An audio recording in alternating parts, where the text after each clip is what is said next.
Hallo. Hoi. Wat hebben we hier? Gas. Gas? Ja, gas. Hoe zit dit? Ja, dat zit in de pude, ja. Oké. Ja, zie maar hier. Ja. Gas. En van waar is dat gas? Had me futten met het start. Maar ik ben nu eerst naar de werk, hoor. Dat zit in hartstikke hard, hè. Dus daar met eerst in en ik hoop dat ik daar een lift krijg hè, om het voor de rest naar het start te brengen. Ja, want dan is je verderop? Ja. Rijdt. Bejaardenhuis ben ik. En door werkers bij? Werkjouwer. En dat is een bouwbedrijf? Participatiewet, bedrijf. Ik weet niet hoe zoiets is. Dat hebben we in de trap als het een uitkering krijgt. Nee, ik zie een beetje, we zien een beetje in een dieptepuntje daarvoor. Dus ik ben nou de boel weer een beetje aan het oppakken.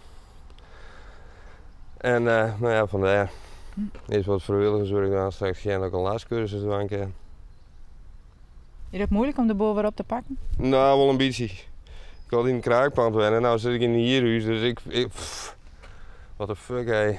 Dat is, bijvoorbeeld die cv jongen spreekt, dan ben ik helemaal gek jongen. Dat ik, nee, uit met dat ding, fuck hé. Ik ben houtkachels gewend en dat soort dingen, dus dat is helemaal niks voor mij eigenlijk. Zie ik met z'n bent en zo. Maar ja, dat is nou een beetje anders. Maar wat is er helemaal mis rond? Wat bedoel je maar het is fout rond? Nou, soepen, op les drugs gebruiken, dat soort dingen. Dan moest je hebben van nou is te komen. Soepen, dat is ook al een hele tijd meer. Drugs gebruik ik, ja, ik beloon nog steeds. Ik heb er net zo volle les van en ik ken het betalen, dus ik vind het wel prima even. Voor de rest ook helemaal niks meer. Maar dat soort dingen, uiteindelijk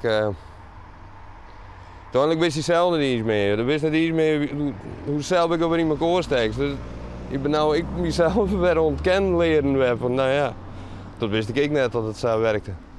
Hele hoorde dingen onder de wand en ook van tevoren verwachten hier van mezelf. Heel nieuw. Ja. En je snel aan het werk? Ja, daar ben ik nog in. Zet hem op, hè? Hoi!